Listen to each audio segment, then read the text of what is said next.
लखनऊ से अपडेट आपको दे दें, जहां सीएम योगी ने अहम बैठक बुलाई है और सीएम योगी की अध्यक्षता में बैठक का आयोजन किया जाएगा।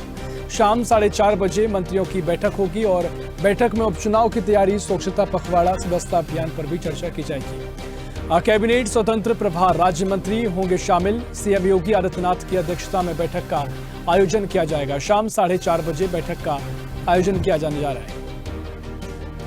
लखनऊ से आपको एक खबर बता रहे हैं, जहां मुख्यमंत्री योगी की अध्यक्षता में बैठक का आयोजन किया जा रहा है। बता दें कि आने वाले उपचुनाव को लेकर और स्वच्छता पखवाड़े को लेकर भी बैठक में चर्चा होगी। इसी खबर पर और भी जानकारी लेंगे। उत्तर प्रदेश स्टेट हेड वंदना रावत हमारे साथ ज्यादा जानकारी के लिए फोन लाइन पर जुड़ गई हैं। वंदना जी, सीएम योगी की अध्यक्षता में बैठक का आयोजन किया गया है। शाम 4:30 बजे आप सभी मंत्रियों के साथ बैठक होगी। किस तरीके से ये बैठक का आयोजन होगा, क्या चर्चा इस बैठक में की जा रही है? चर्चा है कि उपचुनाव को लेकर बैठक होगी, साथ ही जो स्वच्छता पखवाड़ा है उसको लेकर भी चर्चा की जा सकती है। किस तरीके से बैठक की पूरी रहने वाली है? देखिए, ये शाम को 4:30 बजे कालिदास आवास, जो मुख्यमंत्री का आवास है, वहाँ पे ये बैठक बुलाई गई है और बैठक सभी राज्यों कैबिनेट मंत्री इसमें शामिल होंगे। और खबर ये भी कुछ निकल के आ रही है कि कुछ राज्यों के जो कुछ राज्य मंत्री हैं, उनकी तरफ से शिकायत की गई थी कि जो कैबिनेट मंत्री ना तो आयोजित मीटिंग करते और ना ही विभागीय काम में उनको किसी प्रकार भी रूप से उनको शामिल किया जाता है। तो इस मुद्दे पर भी वो मंत्रियों से बातचीत करेंगे। इसके अलावा कुछ विभाग जो कि कमजोर प्रदर्शन कर रहे हैं, उसे लेकर भी सीएम मंत्रियों से आज बातचीत करेंगे। इसलिए बैठक बुलाई गई है। शाम को 4:30 बजे बैठक होगी और जो अहम मुद्दा होगा, यूपी में उपचुनाव भी आने वाले, तो सीएम जो योगी है वो किसी प्रकार की कोई कसर नहीं छोड़ना चाहते। बैठक में 10 जो विधानसभा सीटों पर चुनाव होने वाले हैं, उसके साथ ही मंत्रियों को देखिए प्रभार दिए गए हैं। हर जिले मंत्रियों को बांट दिए गए हैं। इसको लेकर मुख्यमंत्री जो चर्चा करेंगे और मुख्यमंत्री भाजपा के द्वारा जो चलाया जा रहा है सदस्यता अभियान, उसको लेकर भी समीक्षा बैठक कर सकते हैं। और उपचुनाव में मंत्रियों को प्रचार के मंत्र भी मुख्यमंत्री योगी आदित्यनाथ देंगे। तो इस लिहाज से बैठक जो है बहुत महत्वपूर्ण मानी जा रही है, क्योंकि मुख्यमंत्री योगी आदित्यनाथ आगामी जो उत्तर प्रदेश उपचुनाव होने हैं, विधानसभा 2027 को भी लेकर उन्होंने तैयारी शुरू कर दी है। उपचुनाव तो है ही 10 सीटों पर, हालांकि अभी सस्पेंस बना है, कोई चुनाव की डेट जो वो क्लियर नहीं हुई है। तो लेकिन जो योगी है वो हर प्रदेश के हर हिस्से पर फोकस कर रहे हैं। लोकसभा चुनाव के बाद जो रिजल्ट आए उसको देखते हुए जो विधायक है, सांसद है, विधान परिषद के सदस्य हैं, उनके साथ वो बैठकें कर रहे हैं और जमीनी फीडबैक भी उसके पहले भी वो कई बैठकें कर चुके हैं और आज भी इसी सिलसिले में उनको बुलाया गया है। तो मंत्रिमंडलीय सहयोगियों को पहले से ही प्रचार वाले विभाग पर फोकस करने के लिए उन्होंने निर्देश दिए थे और इस बैठक के जरिए सभी मंत्रियों से उनके प्रभार जिले का फीडबैक भी लेंगे। आज सब अपना रिपोर्ट कार्ड देंगे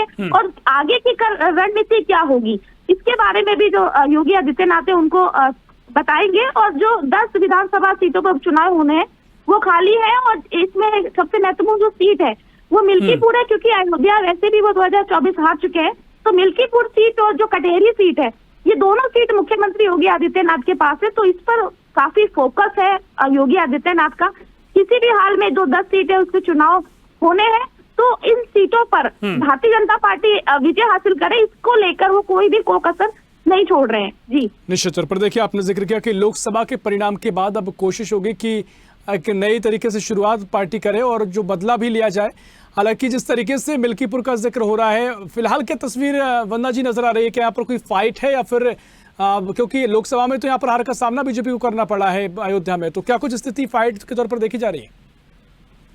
देखिए, अयोध्या क्योंकि ये 2024 का जो चुनाव था उसको लेकर जो राम मंदिर का निर्माण किया गया अयोध्या में, प्राण प्रतिष्ठा भव्य कार्यक्रम किया गया, जो जिनको 500 साल का इंतजार था कि रामलला आएंगे, वो चीजें भारतीय जनता पार्टी ने की। वो अहम मुद्दा रहा, एजेंडा रहा भारतीय जनता पार्टी का। लेकिन उसके बावजूद भी जो तस्वीरें सामने निकल कर आई, अयोध्या हार गए, सपा अवधेश प्रसाद वहां से सांसद बन गए, तो एक बड़ा झटका था भारतीय जनता पार्टी के लिए। मिल्कीपुर, क्योंकि मिल्कीपुर से विधायक थे अवधेश प्रसाद, तो अब ये एक प्रतिष्ठा की बात है, एक चुनौती की तरह ये भारतीय जनता पार्टी देख रही है। मिल्कीपुर को जीतना, इस पर काफी काम किया जा रहा है। बराबर की टक्कर है, क्योंकि अयोध्या सीट हारना एक बड़ी चुनौती, बड़ा झटका। तो कहीं ना कहीं जहां भारतीय जनता पार्टी मिल्कीपुर सीट अयोध्या जीतने के चक्कर में पूरी जोड़ तोड़ की मेहनत कर रही है, कटेहरी सीट क्योंकि वो भी बसपा का गढ़ था, अब सपा का वहां पे कब्जा है। तो कहीं ना कहीं जहां एक तरफ भारतीय जनता पार्टी इसको जोड़ तोड़ की रणनीति कर रही है, तो वहीं अखिलेश यादव भी किसी मायने पीछे नहीं, लगातार वो भी बैठ के कर रहे हैं। अभी अटकलें आ रही थी कि जो मिल्कीपुर की सीट है वो अभी, क्योंकि जो नाम क्लियर नहीं हुआ है कि कौन किसको मतलब खड़ा कर रहा है, सपा ने भी अभी कोई नाम ऐलान नहीं किया है। वही भारतीय जनता पार्टी की तरफ से भी अभी नाम क्लियर नहीं हुआ है। हालांकि अटकलें ये आ रही थी कि जो मिल्कीपुर से अजित कुमार को टिकट मिल सकती है सपा की तरफ से, अवधेश प्रसाद के वो बेटे हैं, तो एक बहुत कांटे की टक्कर होगी। ये बीजेपी की भी एक प्रतिष्ठा जो कि दांव पे लगी है, वही समाजवादी पार्टी भी किसी मायने में कम नहीं। निश्चित तौर पर देखिए, मुझे लगता है मुकाबला काफी दिलचस्प देखने को मिलेगा और साथ ही वाकई में भारतीय जनता पार्टी के लिए तो एक चुनौती होगी, क्योंकि जिस तरीके से पिछले परिणाम रहे, यहाँ पर खुद को साबित भी करना है और एक प्रतिष्ठा भी दांव पर लगे, ये भी कह सकते हैं। देखना महत्वपूर्ण होगा क्या तस्वीर आगे नजर आएगी। बहुत शुक्रिया वंदना जी आपका जानकारी साझा करने के लिए।